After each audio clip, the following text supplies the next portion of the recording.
Hello मेरे प्यारे बच्चों, कैसे हैं आप। उम्मीद करता हूं कि आप स्वस्थ होंगे, सुरक्षित होंगे और अपनी पढ़ाई बहुत अच्छे से कर रहे होंगे। मैं सत्यनारायण द्विवेदी अपने YouTube channel Satya sir physics में पुनः एक बार आपका स्वागत करता हूं बच्चों। आज क्लास 10th का जो है वह नेक्स्ट टॉपिक जो है वह स्टार्ट होगा। इसके पहले मैंने क्लास 10th का जो लाइट चैप्टर का 3 वीडियो ऑलरेडी अपलोड कर दिया है बच्चों। उसमें मैंने हिस्ट्री ऑफ लाइट और reflection of light, law of reflection, types of image and types of mirror के बारे में जो है डिस्कस किया है। आज जो है हम उस टॉपिक को आगे बढ़ाते हुए आज हम बात करेंगे बच्चों टाइप्स ऑफ जो मिरर था। उसमें पहला जो मिरर था बच्चों वह था प्लेन मिरर। तो आज हम पढ़ेंगे properties of plane mirror. Plane mirror की क्या क्या प्रॉपर्टीज़ होती है, यानी properties of image formed by plane mirror. Plane mirror के द्वारा जो इमेज का फॉर्मेशन होता है उसकी क्या क्या प्रॉपर्टीज़ होती है। चूँकि हमको मिरर के बारे में पढ़ना है तो स्फेरिकल मिरर भी दो तरह का है, आपका कॉन्केव और कॉन्वेक्स, उसमें भी इमेज फॉर्मेशन पढ़ना है। तो हम 1 बाय 1 करके एक एक चीज़ को पढ़ते हैं। आज हमारा पहला जो है मिरर का पहला टाइप है प्लेन मिरर। इसकी हम पढ़ेंगे प्रॉपर्टीज़। क्या है हमारा टॉपिक आज का बच्चों? आज का हमारा जो टॉपिक है properties of image formed by plane mirror. Properties of image formed by plane mirror. Okay, plane mirror के द्वारा जो है इमेज का फॉर्मेशन जो होता है उसकी प्रॉपर्टीज़ क्या क्या है। तो सबसे पहले तो हम ये बात कर लेते हैं बच्चों कि ये हमारा प्लेन मिरर दिखता कैसे है। तो कुछ इस तरह से हमारा प्लेन मिरर दिखता है। ये है हमारा प्लेन मिरर, इधर है आपका पॉलिश्ड सरफेस और इस तरफ है आपका रिफ्लेक्टिंग सरफेस, यानी लाइट इधर से इंसिडेंट होगी। ये रिफ्लेक्टिंग सरफेस है या पॉलिश्ड सरफेस है। यदि आप हमारा पिछला वीडियो नहीं देखे हैं बच्चों तो एक बार ज़रूर देखिए, क्योंकि पूरी जो टॉपिक होती है ना वह एक दूसरे से रिलेटेड होती है। तो आज का वीडियो यदि आप पिछला वीडियो देखें तो आज का जो वीडियो ये है, ये लेक्चर जो है ये बहुत अच्छे से आपको समझ में आएगा। तो ये हमारा क्या है बच्चों? प्लेन मिरर है।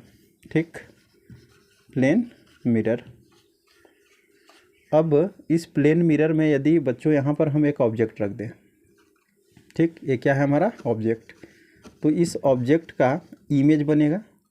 तो इस ऑब्जेक्ट से सपोज दैट एक लाइट इधर से ऐसे इंसिडेंट हुई, एक लाइट इधर से इंसिडेंट हुई, एक लाइट ऐसे सीधा इंसिडेंट हुई। अब इस लाइट का जो है ये रिफ्लेक्ट होगी बच्चों, रिफ्लेक्ट होगी तो कुछ इस तरह से जाएगी, ये रिफ्लेक्टेड रे हो गया। इसका रिफ्लेक्टेड रे किधर से जाएगा? कुछ ऐसे जाएगा, ये रिफ्लेक्टेड रे हो गया। इसका रिफ्लेक्टेड रे सेम पाथ पर चला जाएगा क्योंकि ये परपेंडिकुलर है। अब इस रिफ्लेक्टेड रे को यदि हम आगे बढ़ाएं इधर, और इस रिफ्लेक्टेड रे को यहाँ से ऐसे आगे बढ़ाएं, इधर से ये रिफ्लेक्टेड रे बढ़ा बच्चों, तो यहाँ पर हम देख रहे हैं कि यहाँ पर जाके तीनों रिफ्लेक्टेड रे मिल रहे हैं। तो तीनों रिफ्लेक्टेड रे यदि यहाँ पर मिल रहे हैं तो यहाँ पर क्या बनेगा बच्चों? इमेज। और इमेज बनने का कंडीशन हमने पिछले अपने वीडियो में बताया है कि इमेज वहीं बनता है जहाँ पर रिफ्लेक्टेड रे हमको मिलती हुई दिखाई दे या तो एक्चुअल में मिले। यदि मिलती हुई दिखाई देती हैं तो कैसा इमेज बनता है बच्चों? वर्चुअल। और एक्चुअली में यदि रिफ्लेक्टेड रे मिलती हैं तो कैसा इमेज बनता है? रियल। तो आप यहाँ देखिए कि ये है ऑब्जेक्ट, और इस ऑब्जेक्ट का ना, ये ऑब्जेक्ट जो है, इस ऑब्जेक्ट का ये इमेज बना, और इमेज कहाँ बना? पीछे की ओर। आपको एक चीज़ और बताया था कि जो इमेज पीछे की ओर जब कभी बने तो इमेज कैसा होता है? वर्चुअल। और जब इमेज फ्रंट में बने, ऑन द मिरर बने, तो वह कैसा होता है? रियल। तो ये बच्चों कैसा इमेज हो गया? वर्चुअल। ठीक है, आप पिछला वीडियो देखिए, आपको ज़्यादा समझ में आएगा। इमेज चूँकि अपीयर्स टू मीट हो रही है, ये लाइट यहाँ से जाती हुई दिखाई दे रही है, तो ये इधर से जाती हुई दिखाई दे रहे हैं, तो यहाँ पर जो लाइट यहाँ से निकल रही हैं, ये वाली रिफ्लेक्टेड रे, ये वाली रिफ्लेक्टेड रे और ये वाली, तो यहाँ पर जो है इमेज का फॉर्मेशन होगा। कैसा? Virtual image. वर्चुअल इमेज हमेशा जहाँ कहाँ बनता है? Behind the mirror. एक तो ये हो गया। अब यहाँ पर एक और हम बना के देखते हैं। ये तो पॉइंट ऑब्जेक्ट था ना, एक हम ऑब्जेक्ट ले लेते हैं, उसकी थोड़ी सी साइज जो है ले लेते हैं। जैसे मान लीजिए कि ये आपका एक मिरर है, यहाँ पर एक ऑब्जेक्ट हम ले लिए ए बी। ठीक है, इस तरह से एक ऑब्जेक्ट हमने ले लिया ए बी। अब इस ऑब्जेक्ट से एक लाइट ऐसे इंसिडेंट हुई परपेंडिकुलर, तो सेम पाथ पर वापस हो गई। एक लाइट जो है यहाँ से कुछ एंगल बनाते हुए ऐसे रिफ्लेक्ट हुई, कुछ एंगल बनाते हुए जो है इंसिडेंट हुई यहाँ पर, तो यह रिफ्लेक्ट होगी कुछ ऐसे इधर, या कुछ इधर ऐसे रिफ्लेक्ट हो जाएगी बच्चों, ये रिफ्लेक्ट हो गई। यहाँ से यदि लाइट यदि परपेंडिकुलर ऐसे इंसिडेंट होगी तो वह रिफ्लेक्ट होगी सेम पाथ पर, और यदि हम इसको कुछ एंगल बनाते हुए यहाँ पर इंसिडेंट कराएं तो यह रिफ्लेक्ट होगी कुछ ऐसे। तो ये इंसिडेंट रे, ये रिफ्लेक्टेड रे, ये इंसिडेंट रे, ये रिफ्लेक्टेड रे। अब यदि बच्चों इस रिफ्लेक्टेड रे को यदि हम इसको आगे की ओर बढ़ाएं ऐसे, और इसको यहाँ से ऐसे आगे की ओर बढ़ाएं, ठीक, और ये वाले रे को ऐसे हम आगे की ओर बढ़ाएं, और यहाँ से इसको हम ऐसे आगे की ओर बढ़ाएं, तो हम ये देख रहे हैं कि यहाँ पर जो है एक हमको इमेज मिला, किसका, ए बी का एक इमेज यहाँ पर हमको मिल गया। और वह इमेज कैसा है, ए डैश और बी डैश। ये देखिए, ये रिफ्लेक्टेड रे जो था बच्चों, इस रिफ्लेक्टेड रे को हमने इस तरह से आगे बढ़ाया, पीछे की ओर ले गए, इस वाले रिफ्लेक्टेड रे को इधर पीछे ले गए, तो यहाँ पर दोनों मिले। तो यहाँ पर क्या बना, टॉप ए जो यहाँ बन रहा था वहाँ ए डैश यहाँ बना, इसका जो बॉटम था बी, वो बी डैश यहाँ बना बच्चों। इस वाले रिफ्लेक्टेड रे को ले गए, इधर वाले को ले गए, यहाँ पर दोनों मिले तो यहाँ बी डैश, यानी ये है ऑब्जेक्ट। यदि तो ये हमारा क्या बनेगा, इमेज। ठीक है, ये हमारा क्या हो गया बच्चों, इमेज हो गया। अब देखिए हमने क्या पढ़ा था कि यदि कोई ऑब्जेक्ट का इमेज पीछे बने तो वर्चुअल बन रहा है। दूसरा, जैसे इसका टॉप यहाँ ऊपर में है तो इमेज का भी टॉप देखिए ऊपर में है, बॉटम बी नीचे है, तो यहाँ पर बॉटम बी कहाँ बना है, नीचे ही बना है। तो इसका मतलब कि जैसे ऑब्जेक्ट है उसी जैसे उसका इमेज भी बना है, यानी इमेज जो है वो इरेक्ट है, इरेक्ट इमेज बना। ठीक है, जैसा ऑब्जेक्ट वैसे ही इमेज, मतलब जैसे यदि सीधा रखा है तो सीधा ही यदि उसका इमेज बन रहा है तो इरेक्ट इमेज कहलाता है। दूसरा, पहला क्या है कि ऑब्जेक्ट का इमेज कहाँ बनेगा, पीछे, तो क्या कहलाएगा, वर्चुअल। और यदि जो है वह सीधा बना, जैसा रखा हुआ वैसे ही बन रहा है तो क्या हो गया, वह इरेक्ट इमेज हो गया। तीसरा बच्चों, ये जो डिस्टेंस होता है मिरर से लेके ऑब्जेक्ट तक का डिस्टेंस को कहते हैं object distance. Distance from the mirror to object, object से मिरर तक का जो डिस्टेंस हो गया उसको ऑब्जेक्ट डिस्टेंस कहते हैं। तो ये ऑब्जेक्ट डिस्टेंस हो गया, इसको हम मान लेते हैं u, और यह हमारा इमेज डिस्टेंस हो गया, इसको मान लेते हैं v। ठीक है, तो ऑब्जेक्ट डिस्टेंस और इमेज डिस्टेंस एक्चुअल में इक्वल में बना नहीं है, बट लेकिन ऑब्जेक्ट डिस्टेंस और इमेज डिस्टेंस जो होता है वह हमेशा क्या होता है, इक्वल होता है। मतलब जितना डिस्टेंस पर ऑब्जेक्ट होगा उतना ही डिस्टेंस पर क्या बनेगा बच्चों, उसकी इमेज बनेगी। तो हम ये बोल सकते हैं, ध्यान से सुनिएगा, पहली प्रॉपर्टी क्या है कि image formed by plane mirror is virtual, erect and same size of the object. जितना बड़ा ऑब्जेक्ट होगा उतना ही बड़ा उसका क्या होगा, इमेज। क्या बोले, image formed by plane mirror is virtual, erect and same size of the object. पहला प्रॉपर्टी इसका क्या है, image formed by plane mirror, image formed by plane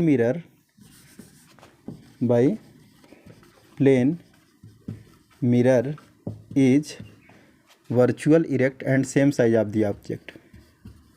Virtual, erect and same size of the object, and same size of the object। ठीक है, ये पहला इसका property हो गया, यानी image formed by plane mirror is virtual, erect and same size of the object.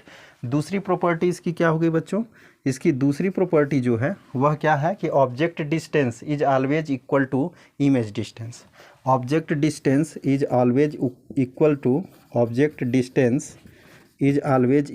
क्या बच्चों, इमेज डिस्टेंस। ठीक है, इमेज डिस्टेंस यानी जितना दूर ऑब्जेक्ट बनेगा उतना ही दूर उसकी क्या होगी, इमेज होगी। तीसरी इसकी प्रॉपर्टी क्या है, तो तीसरी प्रॉपर्टी ये है कि यदि किसी ऑब्जेक्ट को मिरर के सामने जो भी ऑब्जेक्ट रखा है, यदि उसको x डिस्टेंस आगे की ओर ले जाइए, x डिस्टेंस आगे ले जाइए, या तो x डिस्टेंस इसको पीछे ले जाइए, तो इमेज भी यदि x डिस्टेंस आगे ले जाएंगे तो इमेज भी x डिस्टेंस आगे बढ़ जाएगा, या तो x डिस्टेंस यदि इसको पीछे ले जाएंगे तो इसका इमेज भी क्या होगा, x डिस्टेंस पीछे चला जाएगा। इसका मतलब यह है कि when be moved या when an object is moved towards the mirror या away from the mirror with distance x। ठीक है, when an object is moved distance x towards the mirror or away from the mirror, then image is also moved in the same manner. Same manner में जो है वह image भी move करेगा। यदि object को आप x डिस्टेंस आगे ले जा रहे हैं या x डिस्टेंस पीछे ले जा रहे हैं तो इमेज भी x डिस्टेंस या तो आगे जाएगा या तो पीछे जाएगा। यदि ये ऑब्जेक्ट आगे गया x डिस्टेंस तो इमेज भी x डिस्टेंस आगे, यदि ऑब्जेक्ट x डिस्टेंस पीछे तो इमेज भी x डिस्टेंस पीछे हो जाएगा। इसका मतलब जैसे जैसे हम ऑब्जेक्ट का डिस्टेंस बढ़ाते जाते हैं मिरर से तो इमेज का डिस्टेंस भी धीरे धीरे क्या होता है, बढ़ता जाता है। ऑब्जेक्ट का डिस्टेंस घटाते जाते हैं तो इमेज का डिस्टेंस भी क्या होता है, घटता जाता है। ठीक है, तो यदि यह ऑब्जेक्ट डिस्टेंस कितना सेंटीमीटर पर रखा है, सपोज दैट 2 सेंटीमीटर पर रखा है तो इमेज भी 2 सेंटीमीटर पर ही बना। यदि इसको हम मूव करा के 10 सेंटीमीटर पर ले गए तो इमेज भी हमारा कितना पर बन जाएगा, 10 सेंटीमीटर पर बन जाएगा। आई होप आपको ये क्लियर हो गया होगा। 3 प्रॉपर्टीज़ इसकी हमने बता दी। पहला प्रॉपर्टी क्या था कि यह वर्चुअल इरेक्ट और सेम साइज का होता है। दूसरा, object distance always equal to image distance. तीसरा हमने बता दिया कि when an object is moved distance x from the mirror, या तो when an object is move towards the mirror और away from the mirror with distance x, then image is also moved with same manner. Same manner के साथ जो है वह image भी क्या करेगा, मूव करेगा बच्चों, आगे पीछे। ये तीसरी प्रॉपर्टी थी। अब इसकी जो चौथी प्रॉपर्टी है बच्चों, वो चौथी प्रॉपर्टी ये है कि यदि किसी ऑब्जेक्ट को, ठीक है, जैसे जो ऑब्जेक्ट है इस ऑब्जेक्ट को भी वेलोसिटी से आप आगे की ओर बढ़ाइए या तो आप पीछे की ओर ले जाइए। ठीक है, when an object is move with velocity v, ठीक है, टुवर्ड्स द मिरर और away from the mirror. When an object is moved with velocity v towards the mirror और away from the mirror, mirror की ओर या mirror से दूर जाए, किस वेलोसिटी से, v वेलोसिटी से, then the velocity of image depends on 2 condition. ठीक है, वेलोसिटी जो है, इमेज की वेलोसिटी 2 कंडीशंस पर डिपेंड करती है या 2 तरह से फाइंड आउट हो सकती है। ठीक है, तो यदि ऑब्जेक्ट क्या है, ध्यान से सुनिएगा, बहुत इंपॉर्टेंट प्रॉपर्टी है। ऑब्जेक्ट की वेलोसिटी क्या है बच्चों, v। ध्यान से देखिएगा, ऑब्जेक्ट की वेलोसिटी v, चाहे वो आगे जाए चाहे पीछे। ठीक है, तो इमेज की जो वेलोसिटी होगी, वेलोसिटी ऑफ इमेज जो होगा बच्चों, वेलोसिटी ऑफ इमेज जो होगा, एक मिनट ना, इसको हम इधर लिखते हैं यहाँ। ठीक, यदि हम किसी ऑब्जेक्ट को भी वेलोसिटी से क्या करें, आगे ले जाए या पीछे ले जाए, तो ऐसे यदि ऑब्जेक्ट कैसे चल रहा है, किस वेलोसिटी से, तो वेलोसिटी ऑफ ऑब्जेक्ट क्या है, v। तो वेलोसिटी ऑफ इमेज क्या होगा, वेलोसिटी ऑफ इमेज, इमेज की वेलोसिटी क्या होगी, तो इमेज की वेलोसिटी ना बच्चों 2 तरह से फाइंड आउट होगी। अब क्या पूछा है क्वेश्चन में, ये डिपेंड करता है। यदि पूछता है velocity of image with respect to mirror, mirror के रिस्पेक्ट में इमेज की वेलोसिटी क्या होगी, velocity of image with respect to mirror, velocity of image with respect to क्या, मिरर, मिरर के रिस्पेक्ट में क्या होगा। ठीक, तो velocity of image with respect to mirror same होगा। मतलब यदि v वेलोसिटी से वह आगे आ रहा है तो v वेलोसिटी से वह पीछे जाता, मतलब आगे आता हुआ दिखाई देगा। ये भी v वेलोसिटी से इधर जाएगा। यदि वो v वेलोसिटी से आ रहा है, पास में इस डायरेक्शन में आ रहा है, तो v वेलोसिटी से मिरर भी क्या जाएगा, ऑब्जेक्ट भी, ये सॉरी इमेज भी इधर जाएगा, v वेलोसिटी से ये भी जाएगा। यदि ये आ रहा है v वेलोसिटी से तो ये भी v वेलोसिटी से जाएगा। कब, जब किसके रिस्पेक्ट में हम देखेंगे, मिरर के रिस्पेक्ट में। मिरर मतलब, मिरर क्या है, यहाँ पर रुका हुआ है, मिरर खड़ा है, मिरर मूव नहीं कर रहा है, तो मिरर के रिस्पेक्ट में इसकी भी वेलोसिटी सेम होगी, जो वेलोसिटी क्या होगी, ऑब्जेक्ट की होगी। आई होप ये क्लियर हुआ होगा कि वेलोसिटी ऑफ ऑब्जेक्ट यदि v है तो वेलोसिटी ऑफ इमेज भी v होगा, लेकिन किसके रिस्पेक्ट में, मिरर के रिस्पेक्ट में। तो velocity of image with respect to mirror क्या होगा, v। लेकिन यदि आपकी बात की जाए बच्चों कि velocity of image with respect to object, किसके रिस्पेक्ट में, ऑब्जेक्ट के रिस्पेक्ट में बच्चों, तो ऑब्जेक्ट के रिस्पेक्ट में इसकी वेलोसिटी क्या होगी, 2v हो जाएगी, 2 गुना हो जाएगी, 2v हो जाएगी। कैसे, तो देख लीजिए, सपोज हम मान लेते हैं कि यह ऑब्जेक्ट जो है वह 2 मीटर पर सेकेंड से इधर जा रहा है, toward away from the mirror जा रहा है, 2 मीटर पर सेकेंड से इधर जा रहा है इस डायरेक्शन में। तो इसका इमेज भी 2 मीटर पर सेकेंड से, v इक्वल टू 2 मीटर पर सेकेंड से कहाँ जाएगा, दूर ही तो जाएगा, away from the mirror, mirror से दूर जाएगा। तो अब velocity of object, velocity of image with respect to object कैसे लिखते हैं, इसको ऐसे लिखते हैं। देखिए, इसको ऐसे लिखते हैं, velocity of image with respect to object is equal to velocity of image minus velocity of object. ये फार्मूला होता है। क्या पढ़ेंगे इसको, velocity of image with respect to object, object के रिस्पेक्ट में इमेज की वेलोसिटी क्या है, ये जो इमेज है ना, इस इमेज की वेलोसिटी ऑब्जेक्ट के रिस्पेक्ट में क्या है। तो कैसे निकालेंगे, वेलोसिटी ऑफ इमेज में से वेलोसिटी ऑफ ऑब्जेक्ट को घटा दीजिए। तो वेलोसिटी ऑफ इमेज, इमेज की वेलोसिटी क्या है, 2 मीटर पर सेकेंड, इधर जा रहा है, और हम इधर यदि पॉजिटिव ले लेते हैं इस डायरेक्शन को, तो इस डायरेक्शन को क्या लेंगे हम, निगेटिव, इसको ओरिजिन मान लीजिए। तो इस डायरेक्शन में यदि चल रहा है तो 2 मीटर पर सेकेंड, ये क्या हो गया हमारा, हो गया minus velocity of object. Object किधर जा रहा है बच्चों, इधर जा रहा है, ऑब्जेक्ट इधर जा रहा है, तो उसको हम कैसे लिखेंगे, तो ऑब्जेक्ट को लिखेंगे -2 मीटर पर सेकेंड, ये हो गया।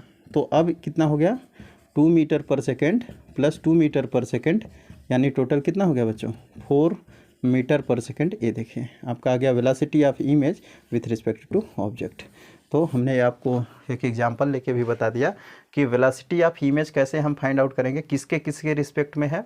तो ध्यान से सुनिएगा फिर से, यदि कोई ऑब्जेक्ट भी वेलोसिटी से टूवर्ड्स द मिरर जा रहा हो या तो अवे फ्रॉम द मिरर जा रहा हो, तो इमेज की वेलोसिटी 2 तरीके से फाइंड आउट होती है। अब क्वेश्चन पर डिपेंड करता है कि क्वेश्चन आपको क्या पूछ रहा है, ठीक है। When an object is move with velocity v towards the mirror या away from the mirror, then velocity of image depends on the 2 conditions. First condition क्या है, velocity of image with respect to mirror क्या होगा, velocity of image with respect to mirror क्या होगा, तो same होगा, जो वेलोसिटी ऑब्जेक्ट की होगी वही वेलोसिटी इमेज की होगी। कब, जब हम किसके रिस्पेक्ट में निकालें, मिरर के रिस्पेक्ट में निकालें। और यदि हम किसके रिस्पेक्ट में निकालें, ऑब्जेक्ट के रिस्पेक्ट में निकालें, किसकी वेलोसिटी, इमेज की वेलोसिटी ऑब्जेक्ट के रिस्पेक्ट में निकालेंगे तो जस्ट 2 गुना हो जाएगी, 2 भी हो जाएगी, ठीक है। तो velocity of image with respect to object, velocity of image with respect to object कितना होता है बच्चों, 2 भी होता है। तो ये चीज़ आप नोट कर लीजिएगा, ठीक। नेक्स्ट जो है, इसकी नेक्स्ट जो प्रॉपर्टी है बच्चों, उसको हम पढ़ लेते हैं, और इसकी नेक्स्ट प्रॉपर्टी है उसकी बात करते हैं। नेक्स्ट प्रॉपर्टी है बच्चों कि यदि कोई ऑब्जेक्ट है, ठीक है, और उस ऑब्जेक्ट को 2 मिरर के बीच में रखा गया है, मतलब कि when 2 mirrors are situated at an angle theta degree, जो है 2 मिरर कितना एंगल पर सिचुएटेड है, थीटा डिग्री पर सिचुएटेड है। When 2 mirrors are situated at an angle theta degree, जैसे ऐसे देखिए, ये एक आपका मिरर हो गया, ठीक है, दूसरा मिरर आपका ए हो गया बच्चों, तो ये 2 मिरर हो गया, और यह थीटा डिग्री पर क्या है, सिचुएटेड है, थीटा डिग्री, एंगल कितना, थीटा डिग्री, और यहाँ पर एक ऑब्जेक्ट रख दिया गया, ठीक, क्या है ये ऑब्जेक्ट। तो इस ऑब्जेक्ट में हमको ये फाइंड करना है कि इस ऑब्जेक्ट के कितने इमेज बनेंगे, ठीक है। When 2 mirrors are situated at an angle theta degree and object O is placed between then, और इसके बीच में हम ऑब्जेक्ट ओ को प्लेस कर दिए, then number of image formed by 2 mirrors is, इसमें नंबर ऑफ इमेज कितना बनेगा, 2 मिरर के द्वारा जो नंबर ऑफ इमेज होगा बच्चों कितना बनेगा। तो यदि 2 मिरर्स हैं और थीटा एंगल पर सिचुएटेड है और उसके बीच में क्या रखा गया है, ऑब्जेक्ट, तो इस ऑब्जेक्ट का इमेज हमको निकालना है। तो नंबर ऑफ इमेज निकालने के लिए सबसे पहले आपको करना क्या पड़ेगा, 360 divided by theta is equal to N, ये फार्मूला अप्लाई करना पड़ेगा। 360 divided by theta is equal to N क्या है बच्चों, तो 360 divided by theta, theta a angle है, जितना एंगल पर दोनों मिरर सिचुएटेड है, ठीक है, वो कुछ भी हो सकता है, अलग अलग न्यूमेरिकल में अलग अलग, किसी में 45, किसी में 30, किसी में 60, किसी में 120, कुछ भी हो सकता है। तो उस हिसाब से थीटा की वैल्यू, अब जब थीटा को, जब मतलब थीटा की कुछ वैल्यू रख के जब हम 360 से डिवाइड करेंगे तो कुछ मिलेगा, एन की कुछ वैल्यू मिलेगी, ठीक, एन की कुछ वैल्यू मिलेगी। अब ये एन की वैल्यू डिपेंड करता है कि यदि एन की वैल्यू, इफ़ एन जो है यदि इवन नंबर हुआ बच्चों, इवन नंबर, ठीक है, यदि कैसा हुआ, एन क्या हो गया, इवन नंबर, तो नंबर ऑफ इमेज जो होगा, नंबर ऑफ इमेज जो ऑब्जेक्ट रखा हुआ है उसका इमेज, कितनी इमेज बनेगी, तो नंबर ऑफ इमेज जो होगा बच्चों वह होगा आपका n-1, क्या होगा, n-1, यानी यदि n की वैल्यू सपोज दैट 6 आई, ठीक है, तो नंबर ऑफ इमेज कितना होगा, 5। इवन नंबर का मतलब क्या होता है, जो नंबर 2 से डिवाइड हो जाए, तो 6 आ गया तो कितना होगा, नंबर ऑफ इमेज 5, यदि 4 आया तो नंबर ऑफ इमेज कितना हुआ, 3, यदि 8 आया तो नंबर ऑफ इमेज कितना हो गया, 7, और यदि n की value odd number I if n क्या हो गया, n ऑड नंबर हो गया बच्चों, ऑड नंबर। तो ऑड नंबर आने से क्या होगा बच्चों, नंबर ऑफ इमेज जो होगा, नंबर ऑफ इमेज जो बच्चों होगा वह सेम n के बराबर होगा, नंबर ऑफ इमेज n के बराबर होगा। n के बराबर मतलब कि यदि n की वैल्यू 7 आई तो नंबर ऑफ इमेज कितना होगा 7, n की वैल्यू जो है वह 5 आई तो नंबर ऑफ इमेज कितना होगा 5। तो इस तरह से हम कह सकते हैं कि नंबर ऑफ इमेज दो कंडीशंस पे डिपेंड कर गया। यदि n की वैल्यू इवन हुई तो एक कम करके नंबर ऑफ इमेज लिख देंगे, यदि n की वैल्यू जो है ऑड आया तो सेम नंबर ऑफ इमेज उतना ही होगा जितना नंबर यहाँ पर आया है। यदि सपोज दैट थीटा से डिवाइड किए और आपकी वैल्यू कुछ इस तरह से आ गई 7.44, ठीक है, डेसिमल में आ गए, तो ये जो इधर का वैल्यू है ना, ये पूरा होल नंबर इतना ही इमेज का फॉर्मेशन होगा, यानी 7 इमेज का फॉर्मेशन होंगे। यदि पॉइंट में आया तो यदि इस तरह से आया तो इतना ही इमेज बनेगा, आप इसको छोड़ देंगे। तो नंबर ऑफ इमेज कितने बनेंगे, यदि 7.44 आया तो 7 बनेगा, यदि 8.44 आया तो कितना बनेगा 8 बनेगा, पॉइंट के केस में हम बता रहे हैं। और वैसे यदि पूरा होल नंबर आया तो यदि हम देखेंगे कि इवन है कि ऑड है, इवन है तो एक कम बनेगा और ऑड है तो एक मतलब सेम बनेगा, उतना ही बनेगा। तो आई होप आपको ये भी क्लियर हो गया होगा। ये भी एक इमेज की क्या है, प्लेन मिरर के द्वारा बना हुआ इमेज की प्रॉपर्टी है। जब दो प्लेन मिरर जो है किसी एंगल पर सिचुएटेड हो तो उसके बीच में क्या रखा हो, कोई ऑब्जेक्ट रखा हो, तो उसका इमेज कितना बनेगा, तो इस तरह से हम फाइंड आउट करते हैं। ठीक है, आई होप आपको ये क्लियर हो गया होगा। नेक्स्ट प्रॉपर्टी हम इसकी पढ़ते हैं। नेक्स्ट प्रॉपर्टी ये है बच्चों कि यदि कोई ऑब्जेक्ट है, ठीक है, और या तो मान लीजिए एक प्लेन मिरर है और ये प्लेन मिरर बच्चों ना पर जो है एक इंसिडेंट रे से परपेंडिकुलर इंसिडेंट हो रही, तो रिफ्लेक्ट भी परपेंडिकुलर ही होगी। ये प्लेन मिरर है, ठीक है। यदि किसी प्लेन मिरर को उसी के प्लेन में थीटा एंगल रोटेट कर दिया जाए, प्लेन मिरर को कितना एंगल रोटेट कर दिया जाए, थीटा एंगल, ठीक है, तो reflected ray 2 theta angle rotate हो जाता है। कैसे देख लीजिए, जैसे ये रखा हुआ है ना प्लेन मिरर, अब इसको हम थीटा एंगल रोटेट कर देते हैं, तो ये देखिए जैसे ये ऐसे रखा हुआ है, इस पर ऐसे सीधे रखा हुआ है, ठीक है। अब इसको थीटा एंगल रोटेट कर दीजिए ऐसे, ये प्लेन मिरर ऐसे रोटेट हो गया, ठीक, ये प्लेन मिरर ऐसे रोटेट हो गया बच्चों। तो ये प्लेन मिरर जब यहाँ से ऐसे रोटेट हो गया, कितना एंगल रोटेट हुआ, थीटा एंगल, ये है थीटा एंगल हमने रोटेट कर दिया इसको, ये देखिए थीटा एंगल रोटेट हो गया। तो जब इमेज होगा ना, रिफ्लेक्टेड रे होगा ना बच्चों, ये जैसे इंसिडेंट रे था तो रिफ्लेक्टेड रे ना 2 थीटा एंगल रोटेट हो जाएगा। कहाँ से, इंसिडेंट रे से 2 थीटा एंगल रोटेट हो जाएगा, 2 थीटा एंगल, ठीक है। और ये हमारा क्या हो जाएगा, ये हमारा हो जाएगा नॉर्मल, ये हमारा क्या होगा, नॉर्मल है। तो ये एंगल होगा थीटा और ये भी एंगल कितना होगा, थीटा। तो reflected ray 2 theta angle rotate हो जाएगा। पहले रिफ्लेक्टेड रे यहीं पर था, इसी पर था, देखिए इंसिडेंट रिफ्लेक्टेड, और जैसे ही इसको थीटा एंगल रोटेट किया तो reflected ray 2 theta angle rotate हो गया, 2 थीटा एंगल रोटेट हो गया। तो इस तरह से जो है हमारा ये नेक्स्ट प्रॉपर्टी था। अगली प्रॉपर्टी की बात हम कर लेते हैं। नेक्स्ट प्रॉपर्टी बच्चों लिखने में ना, अब समझाना और लिखने में वीडियो लंबा हो जाता है, इसलिए आप जो है ना इसको लिख लीजिएगा थ्योरी, ठीक, क्योंकि यदि हम समझाएं फिर उसको लिखें तो थोड़ा समय ज़्यादा लगता है, वीडियो अपलोड करने में दिक्कत होती है। नेक्स्ट इसकी प्रॉपर्टी ये है बच्चों कि यदि जो है कोई ऑब्जेक्ट है, जैसे कोई मिरर है और उस मिरर पर ना यदि हम कन्वर्जेंट रे इंसिडेंट करें, कौन सी रे, कन्वर्जेंट रे इंसिडेंट करें बच्चों। जैसे मान लीजिए ये हमारा प्लेन मिरर है, कन्वर्जेंट रे होता क्या है पहले ये समझ लीजिए। कन्वर्जेंट रे का मतलब होता है कि यदि जो है बहुत सारी रे किसी एक पॉइंट पर आके ऐसे रुक गया इस तरह से, तो ये रे जो है कन्वर्जेंट रे कहलाते हैं। ये सभी रे कन्वर्जेंट का मतलब जो यहाँ पर आकर कन्वर्ज हो जाए मतलब एक जगह इकट्ठा हो जाता है, ये कन्वर्जेंट रे कहलाते हैं। तो जब किसी भी प्लेन मिरर पर हम कन्वर्जेंट रे इंसिडेंट कराते हैं, जैसे इस तरह से, और एक इधर से ऐसे इंसिडेंट करा दीजिए, ये है कन्वर्जेंट रे।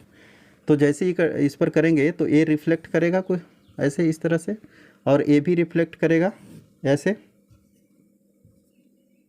रिफ्लेक्ट हो गया, ये इंसिडेंट हुआ, ये रिफ्लेक्ट हुआ, ये इंसिडेंट हुआ, ये रिफ्लेक्ट हुआ। तो अब इसको आप पीछे की ओर ले जाइए और इस वाले रिफ्लेक्टेड रे को आप पीछे की ओर, इंसिडेंट रे को पीछे की ओर ले जाइए। तो यहाँ पर कुछ हमको ये दिख रहा है कि जब हम इंसिडेंट रे को पीछे की ओर लगाए तो यहाँ पर ये जाके मिली, यहाँ पर मिली, तो यहाँ पर क्या है, ये ऑब्जेक्ट है,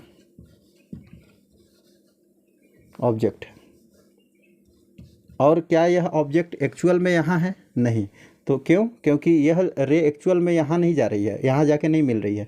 हम इसको ऑब्जेक्ट की ओर इंसिडेंट किए थे, इस रे को ऑब्जेक्ट की ओर इंसिडेंट किए थे, ऐसे इंसिडेंट किए थे। तो ये इंसिडेंट रे और ये वाली इंसिडेंट रे दोनों यहाँ पर मिली, तो यहाँ पर एक वर्चुअल ऑब्जेक्ट बना। ठीक है, कैसा ऑब्जेक्ट?